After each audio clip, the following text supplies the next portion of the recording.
I've sometimes asked teachers here, how do you want to be remembered by your students? Do you want to be remembered as someone who asked really great questions? Or beyond that, do you want to be remembered as someone who really wanted to know what they think? Mm-hmm. And there's a difference. Mm-hmm. Asking great questions is a technique. Wanting to know what you think is a way of being.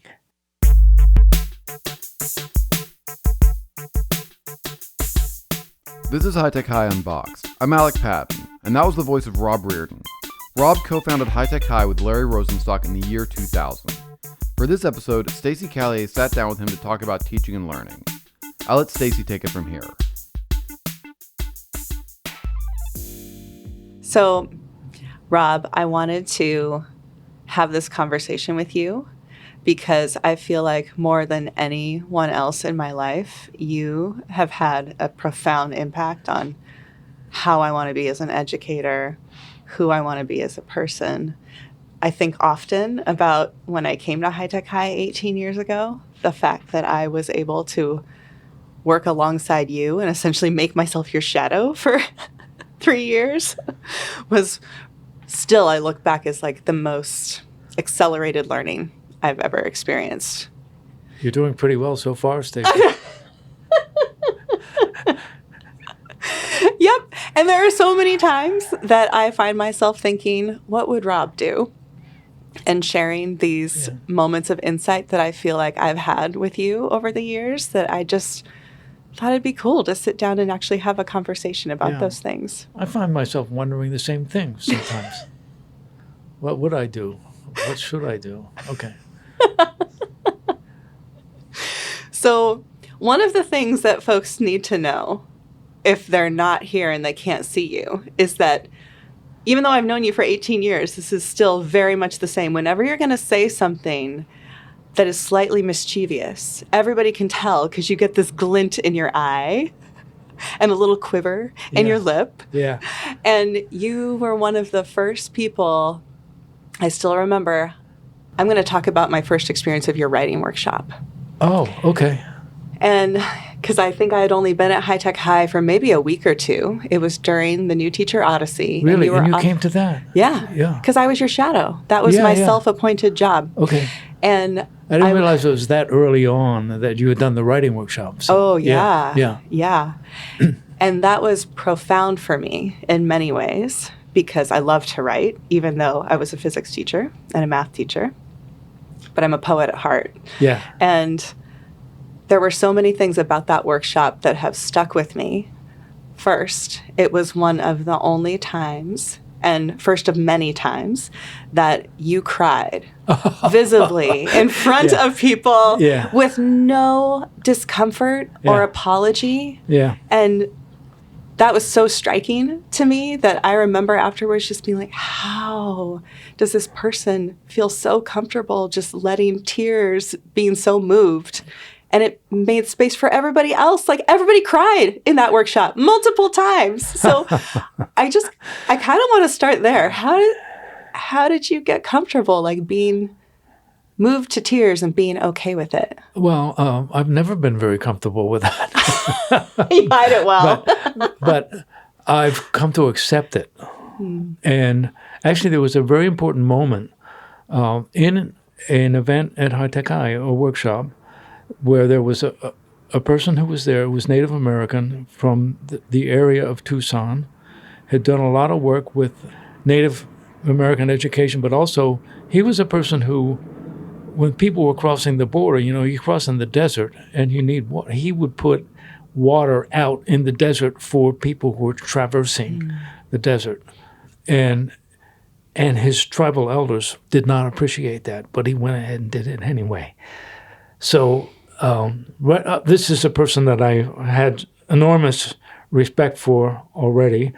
And he said to me during this session, could you do with my kids what you're doing at High Tech High? And I said that a lot of my career, if you follow my trajectory, has been to going to a place where people said it couldn't be done. You couldn't do this with my kids. So I'd go to their kids and do it. So I said that to him. And of course, as I'm doing now,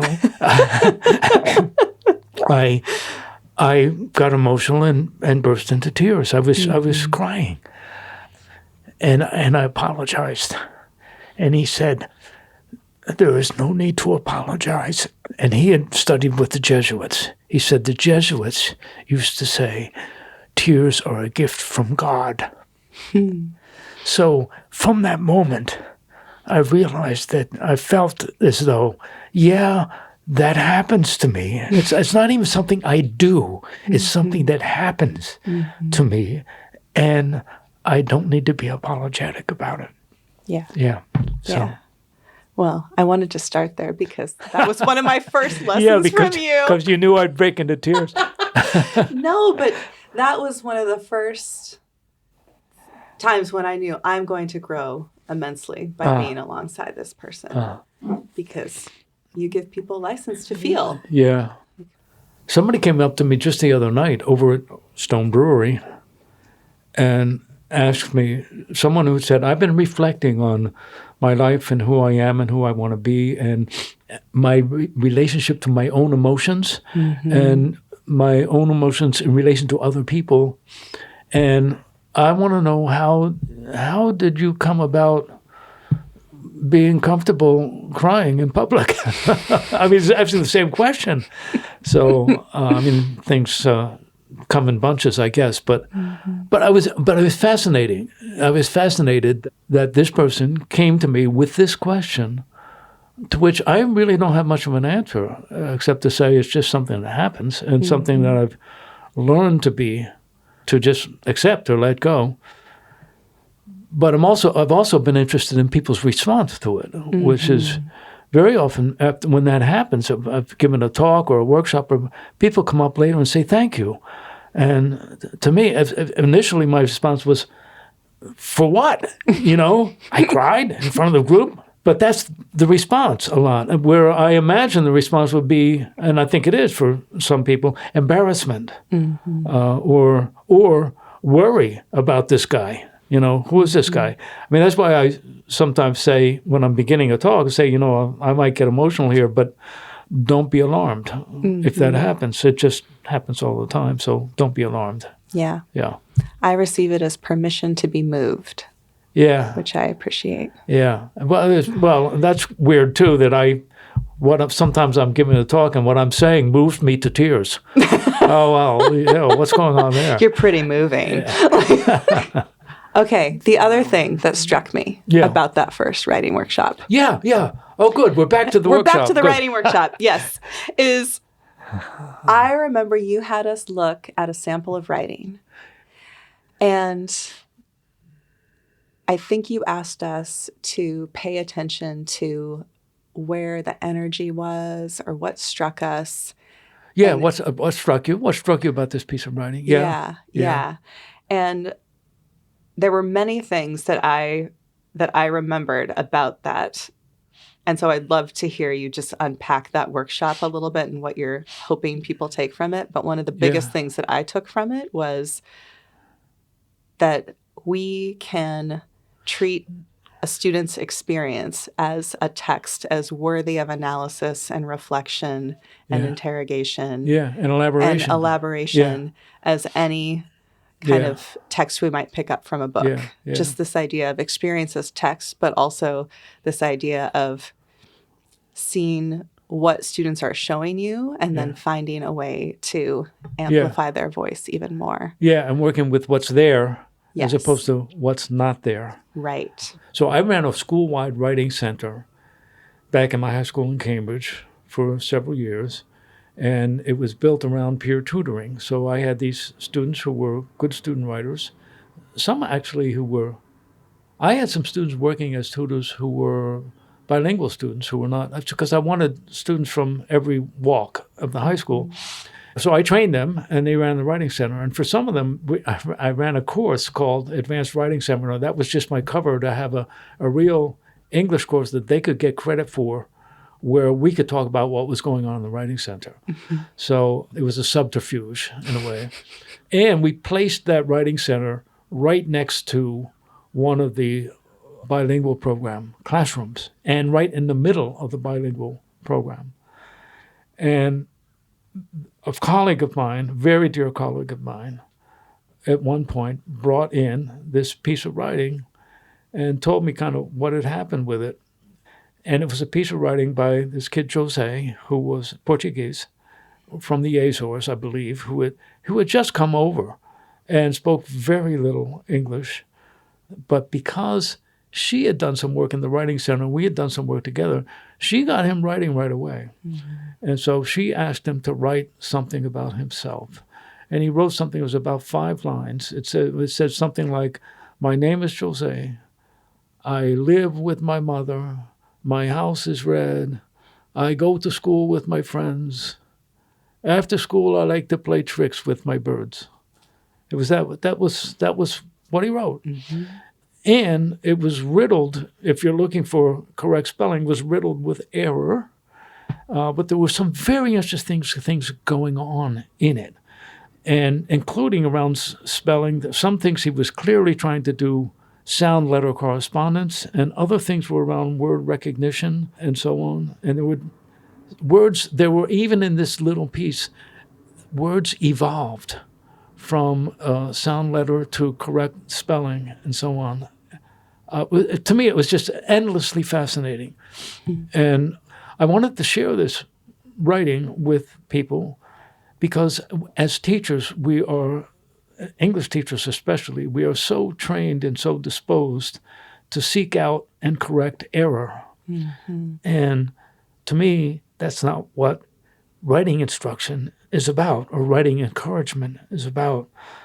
So when you tell a student what not to do, you're not telling them what to do. And students need to hear what to do. So that was part of it. I wanted to demolish that mindset by helping people see something different in this piece of writing. The other thing had to do with the notion that if you're working with a writer, with a very struggling writer, what that student needs is to write more. So the question that I posed I remember it now. So the first question was, what strikes you? Then there was another question, I forget what it was, but the last question, and to me the important one, was, what questions could you ask Jose that would lead to more writing?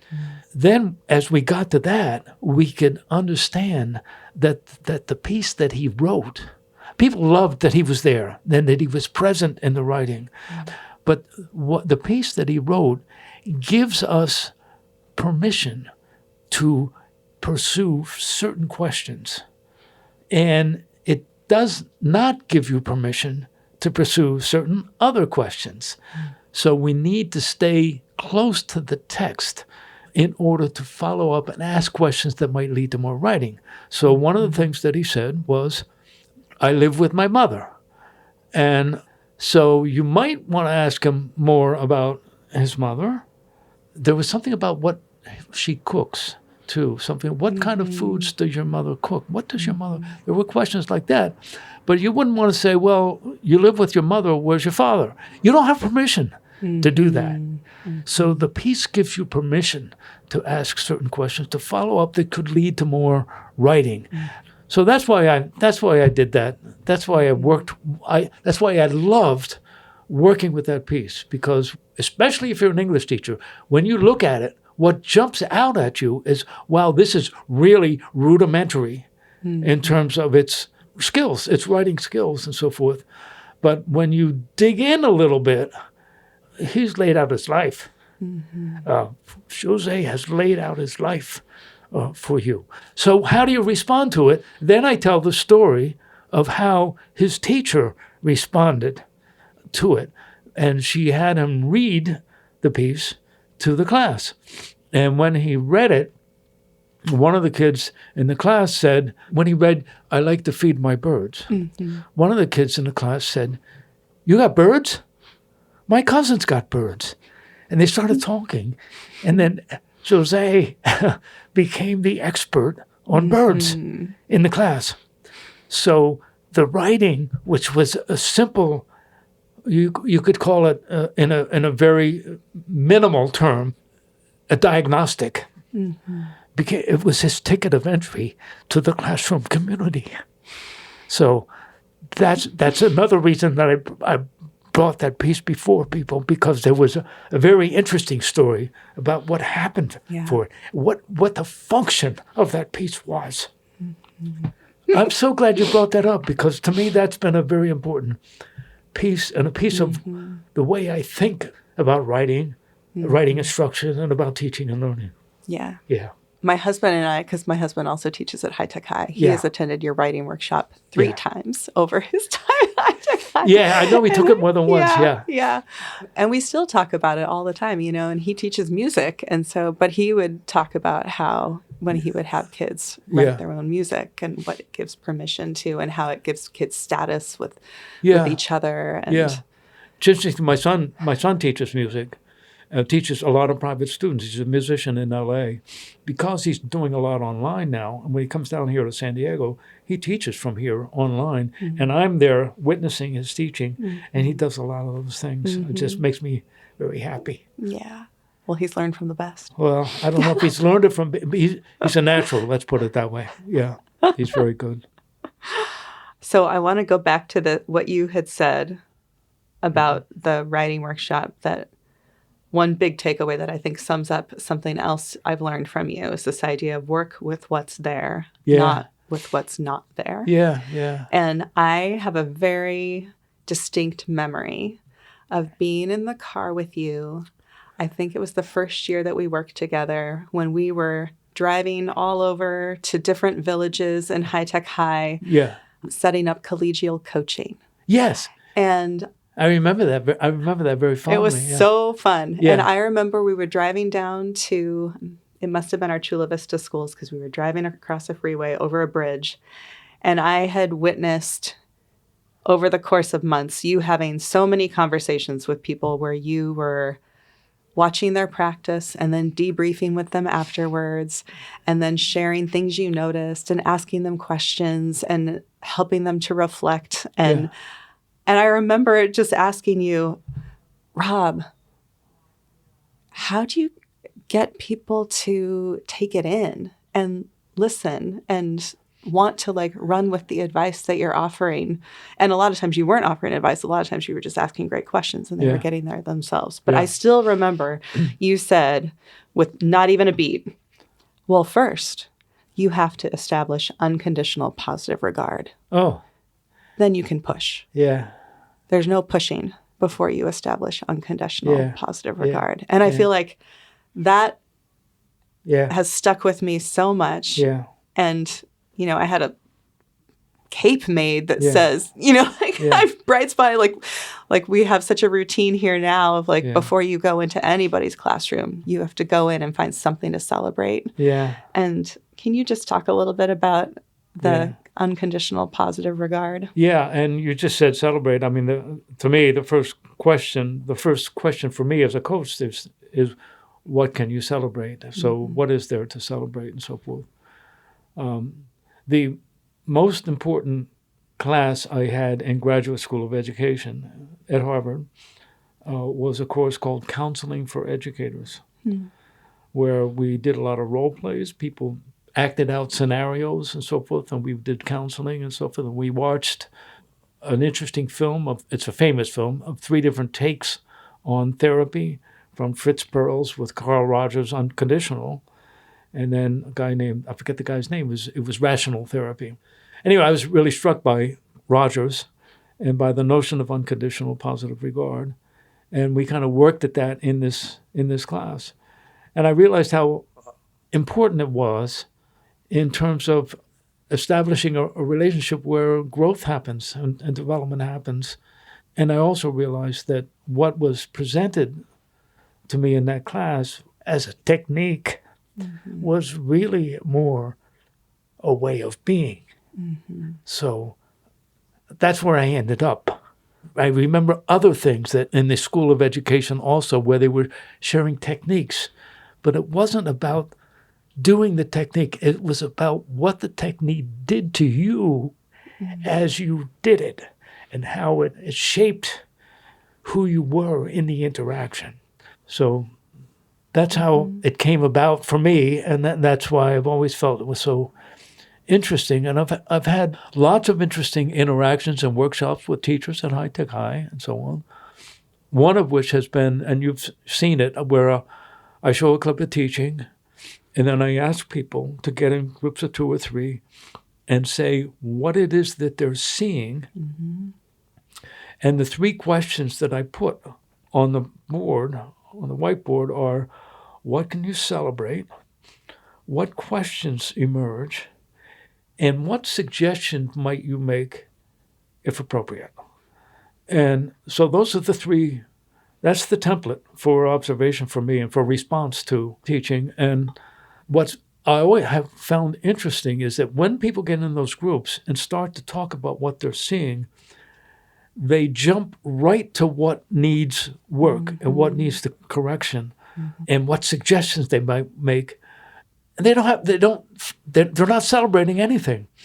And so I go around table to table and I say, no, what can you celebrate? Start there, So it's a work in progress for all of us, I think, when we're, especially as teachers and educators and so on, when we're working with colleagues and looking at what's going on and so forth, is we so often see where things aren't quite what they could be. We're self-critical in that way too. And yet we need to ground ourselves in the notion, this is related to unconditional positive regard, in the notion that teaching is enormously complex and difficult work, also rewarding and joyful work, but it's complex and it's difficult and worthy of respect, worthy of great respect. And that's what needs to come in to our conversations with colleagues around the work. An appreciation and respect for it is the bedrock of the conversation. I related to this. Remember doing a workshop with you where you talked about the metaphor of the frozen snowball. I don't remember that. This? Okay, Go ahead. I'll try to tell it, and then you tell me how I'm getting it wrong. Okay. Or what I'm getting right. Yeah. Given the last comment. Oh, I know what you're going to talk about, and it's it's something I got from somebody else. It was nothing that. But go ahead. Yeah. Well, it's been helpful to me. I Good. think. So the idea of the frozen snowball was that, as I remember it, whenever you are observing something, there's going to be things that you definitely need to celebrate. And there's going to maybe be suggestions or things that you want to offer up as growth. And it's important to keep those to, like, what's your main one? Get clear on, like, what's the most important thing that you might want to push on. Yeah. And the goal is to hold that behind your back and to ask questions that help the person. Because most often they'll arrive at it themselves. Absolutely. If they're given the right questions. Yeah. But if they don't, you want to hold it long enough that when you share it, it doesn't hit them like a super hard block of ice. You want it to melt and soften so that when you do finally share that one thing, they're able to receive it and take it in and, like, learn from it without harm. Yeah, it's another way of saying you need to wait until the context is right for sharing it. And if the context doesn't emerge, you don't share it. It doesn't. You do more harm than good by sharing a criticism that doesn't exactly fit with the context. It fits with one of your obsessions or predilections or whatever, but it doesn't fit with what we've just been talking about or with where I understand my colleague to be in this conversation, and so on. Yeah, it's interesting because I also, when celebrating stuff, I sometimes just say to somebody, I love what you did. I love this. I love what you did. I was running one workshop for coaches where we were looking at a clip where I said something like that. I love that you're keeping a journal. I love that you're having kids keep journals. And somebody said, and we were talking about being non-judgmental and so forth. Somebody said, I read somebody in a book said about coaching said, using the word love, that's evaluation. That's an evaluation. That's an assessment. And I've thought about that for years. I mean, really, that remark. And what I've come to with it is that, first of all, in that instance, it was like, I love that you're doing this. That's not exactly assessment. It's my feeling about it. I had other remarks that I needed to make, suggestions about how those journals might play out, and what a great thing it would be if the teacher himself kept a journal. So I had a whole other thing that I wanted that I didn't actually get to in this because it wasn't right to go there, but that the coaching interaction it's the formation of a relationship as well. So saying I love this was about a relationship, not about a judgment, not about an assessment. And it's really critical. You don't have to say I love this or I love that, or you don't have to even use the word love, but you're establishing a relationship with someone that is collegial and respectful. And that's what's key. Yeah. And whatever language it takes to get there, I want not to worry about whether I'm being judgmental or not. So.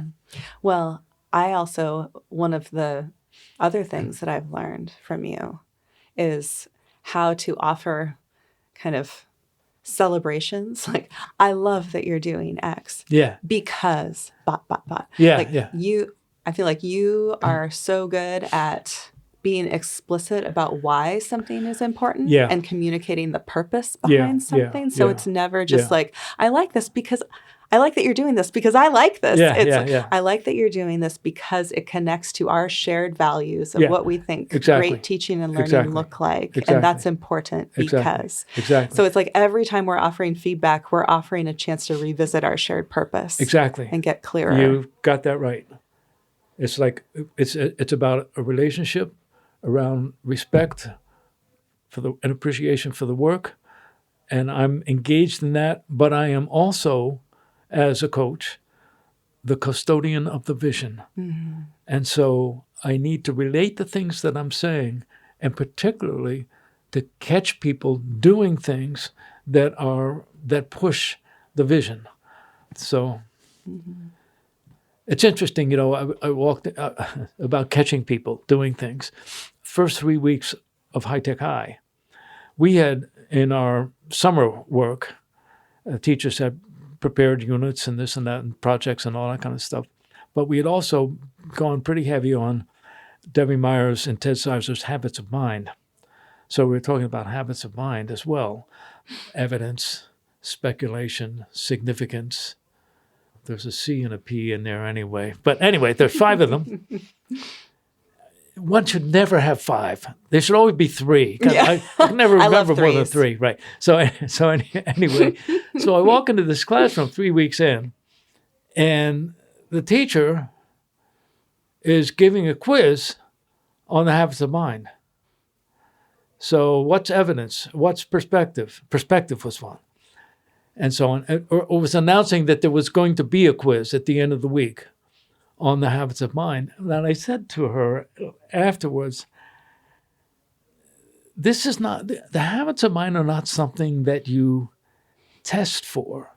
They're something that you catch kids doing.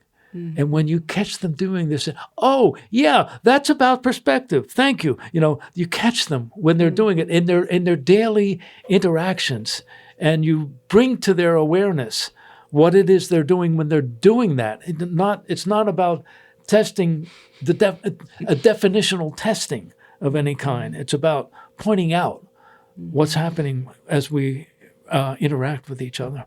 Anyway, so. Yeah, I love that.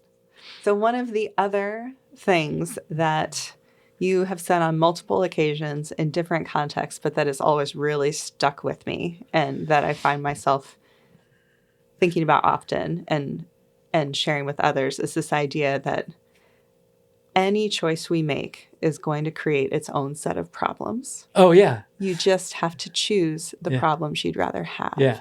Yeah. And I've heard you talk about this in terms of why we decided when High Tech High was started not to track kids. Yeah. I've heard you talk about this in all sorts of different contexts. But can you talk about this idea of all choices create their own set of problems? Yeah. We want to choose the problems we'd rather have and how that has shown up for us. Yeah. Well, it shows up for me around grouping of kids. And when we opened High Tech High, we knew from the very beginning we were not going to track students academically. And so that we would have kids in the same classroom with some with very limited academic experience, others that were top-notch students where they had been before and all that. And that would create problems, especially for people who are content-centered. So if I'm teaching physics or I'm teaching math and I've got a wide range of kids, how am I going to work with that? I mean, we had one teacher early on who was deciding he was physics and math. He was going to build a boat. No, he was going to build a submersible.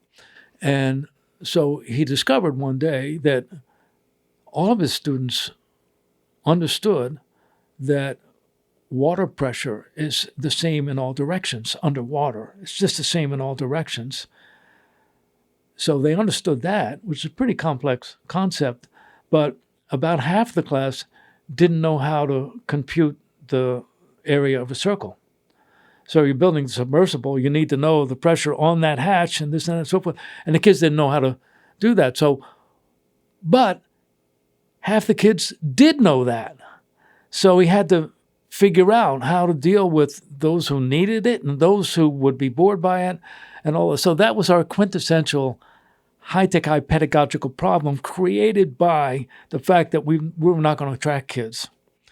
And in fact, we had the second year some teachers came in, a math teacher and a math science teacher and a humanities teacher came in and said, for next semester or for next year, I forget which, let's group the kids this way according to whether they've had algebra or not. And this was in a staff meeting. And another staff member said, wait a minute, that'll be tracking the kids. That's going to be tracking.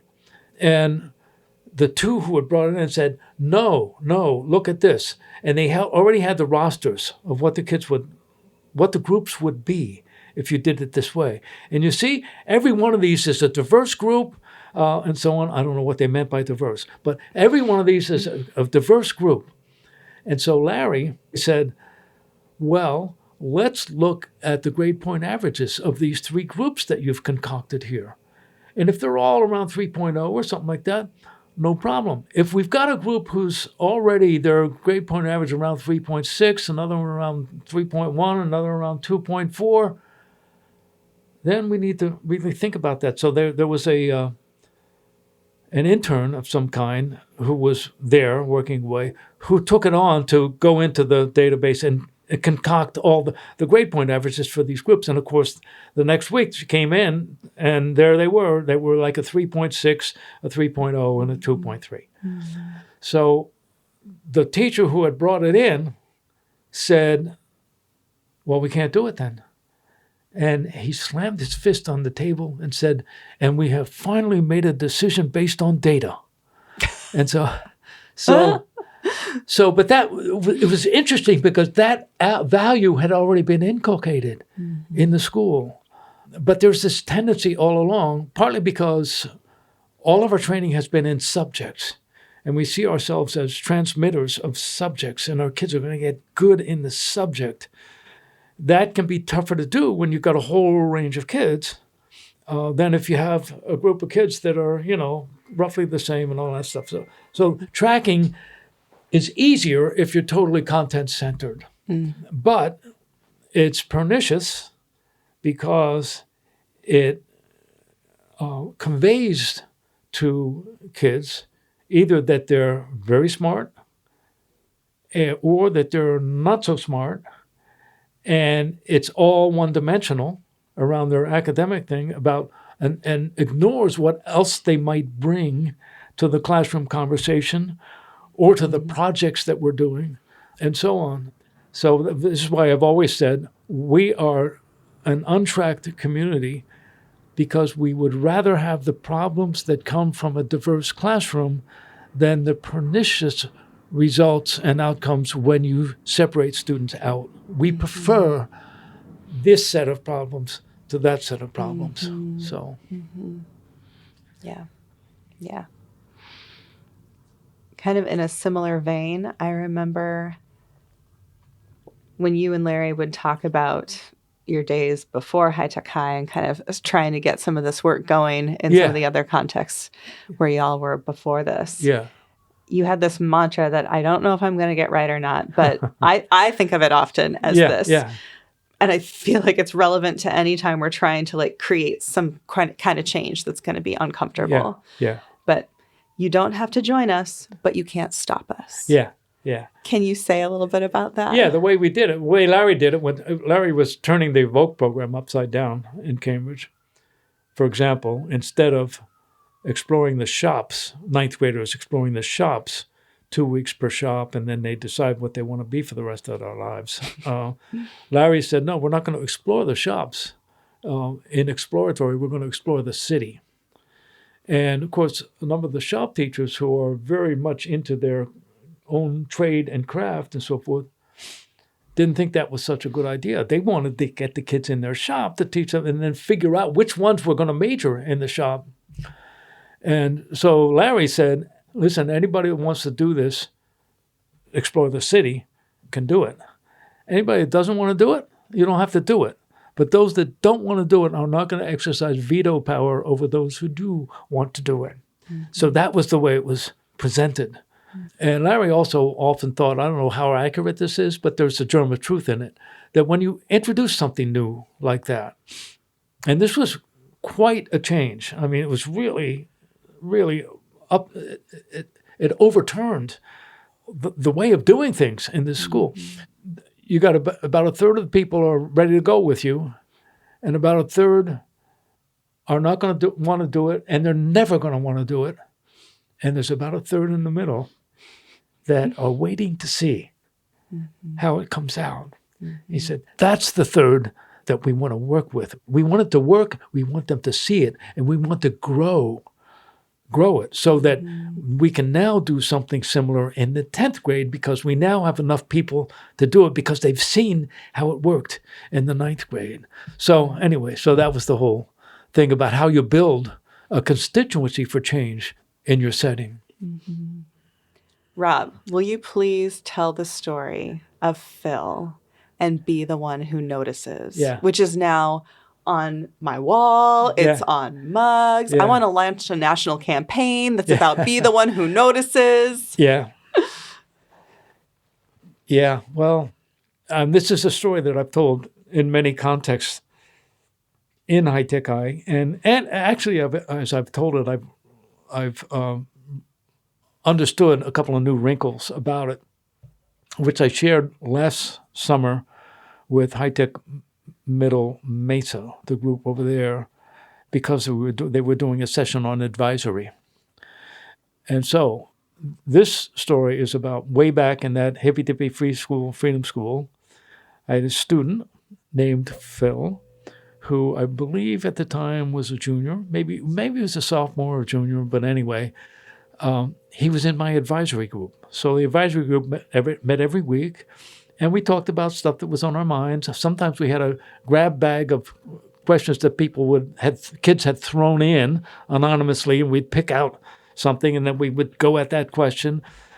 We had advisory Olympics, and I went on trips like to Cape Cod and so forth with my advising group. So we did a lot of stuff together.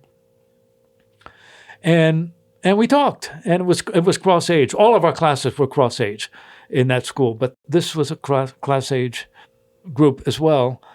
And Phil was a very bright student, who was in and out of school. You know, he'd be there for a few days, and then he'd be gone, and he'd gone for a week or whatever, and his parents didn't know even that he was gone for a week, because he'd come to school and then he'd boot out around the corner. And it took a while for everybody to catch up that Phil wasn't for his parents to catch up. They came in. They were lovely people. They were distraught. I mean, what are we going to do? And we talked with Phil, and I was the advisor, and he said, yeah, don't worry, I'm okay, I'm coming. And then he'd be there for a few days, and then he'd drop away. And then at a certain point, Phil was away for a while, and then he came back, and he was there, and he just stayed there. He was there, and he was doing his class, he was doing great stuff and everything. Phil was present.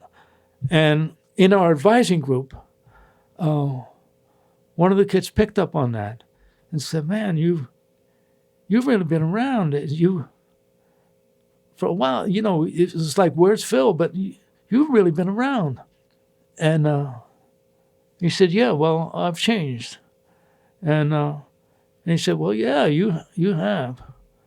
And he said, what happened? He said, well, I had a really bad trip on drugs. And I decided I wasn't going to do it anymore. And I came back. And here I am. And so one of the kids said, so that happened and you did that. And we know now it's been happening for a while. He said, what was the toughest thing about that? And he said, the toughest thing about it was that I changed. And it was 3 months before anybody noticed. Mm-hmm. My friends, my teachers, they all thought I was the old Phil. I was the new Phil, and nobody noticed.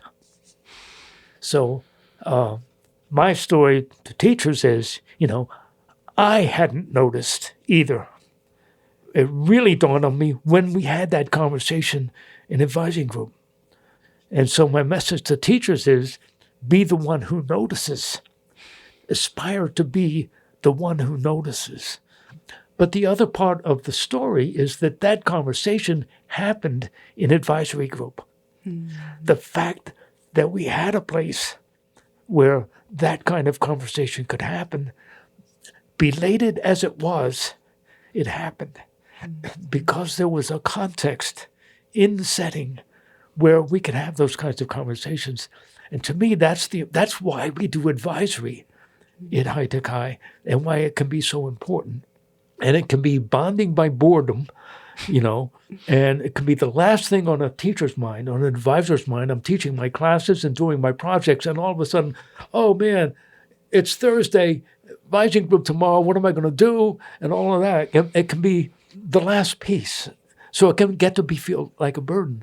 And yet, it's the place where people go when they need a place to go. So when there was a suicide at... Hi folks, we put a gap here because Rob mentioned the name of the school, and that's not something you need to know in order to understand the point he's making. Back to Rob. Where did people go? They went to their advising groups. It was a place to go. When I was in college, my sophomore year, this was 1961 or 62, small liberal arts college, we had exams, and I had a classmate who had 3 exams in 2 days, like one in the morning, one in the afternoon, and one in the next morning. And he went and threw himself in front of a train. Mm. He died. He committed suicide. The pressure had gotten to him. And what happened after that was that the college instituted self-scheduling of exams.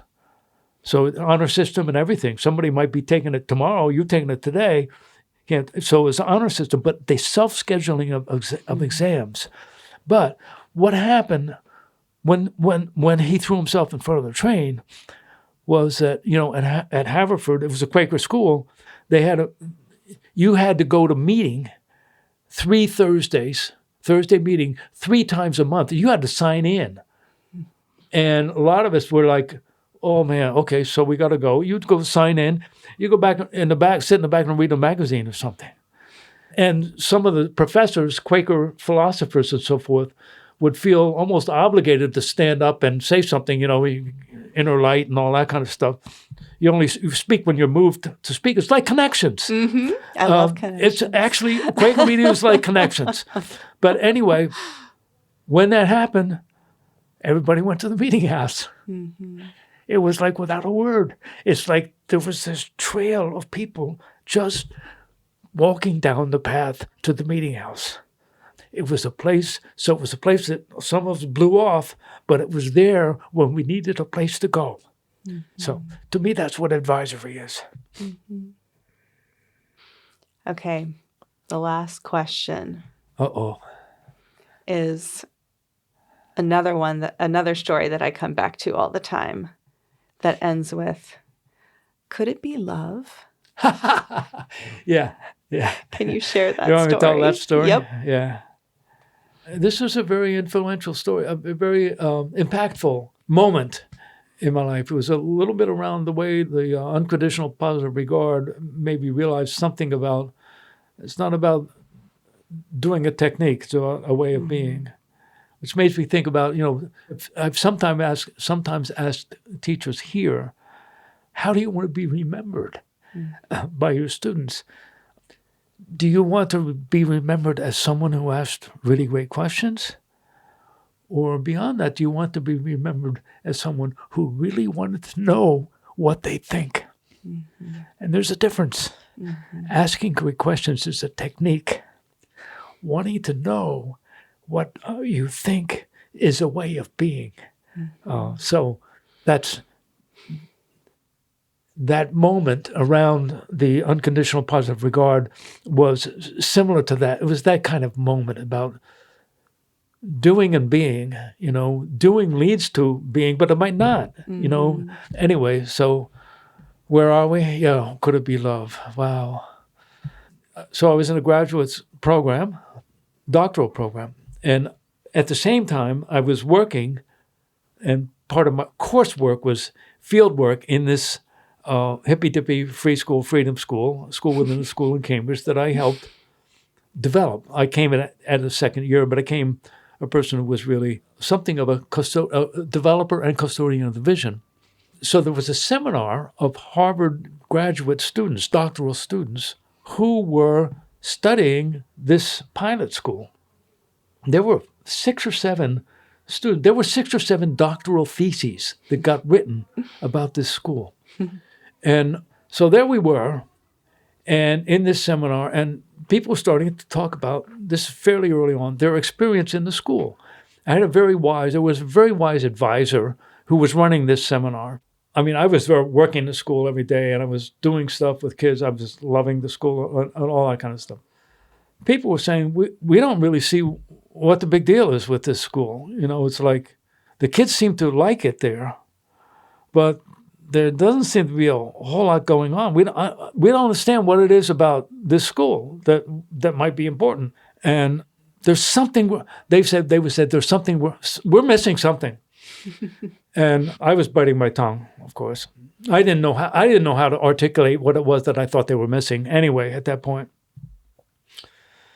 And so the professor, he kind of leans forward, he said, this hidden dimension of the pilot school that seems so hard to capture, could it be love?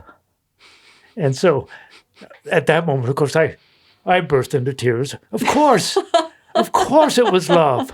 But here we were in an academic setting, and he nailed it by speaking a taboo word. Basically, it was essentially a taboo word in academia at that time, which taught me something about both the essence of a place like that, where good things are happening for kids, and also something about language. I wrote my whole doctoral thesis trying to avoid jargon and staying out of the library and everything. So it was all field work and a lot of student voice in it and everything. But something about language and something that, I've tried to be unembarrassed, not only by my tears, but by the use of the word love. Mm-hmm. And not in a smarmy sense, but in a deeply radical sense of relation and vision and importance and what binds us together. Mm-hmm. Mm-hmm. I love you. So Rob. that's I love you too. And I want to say one word about, you've talked about things you've learned from me. I've learned a few things from you, Stacey. And one of them is one moment in our work together that I really remember very fondly was when we went into a math classroom together and we observed, and then we came out and I started to talk, or you knew I was going to start to talk with the teacher or something like that. And you said, Rob, will you let me start out? It's like, and I realized, wow, I'm risking monopolizing this terrain here like that. I need to share this space. And what you had seen was when that teacher was going around to groups, kids were all working in groups, it was all very nice, working on a problem. And the teacher was going in to check in with the different groups. And the spokesperson for each group was a male. I had not seen that. You saw it. I had not seen it. And you brought it up with the teacher who also had not seen it.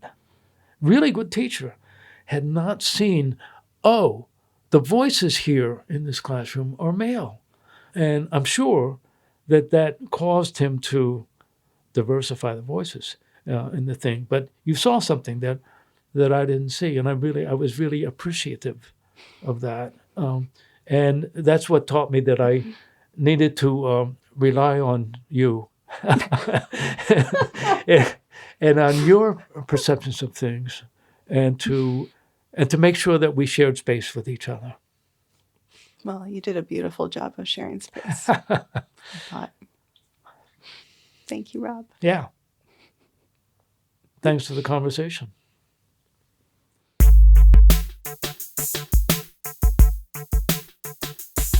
High Tech High Unboxed is hosted by me, Alec Patton. This episode was edited by Ben Kruger. Our theme music is by Brother Herschel. Huge thanks to Rob Riordan and Stacey Caillier for this conversation. We have links to other episodes with Rob in the show notes. So if you want to know what Rob was up to in the 60s, that's where to go.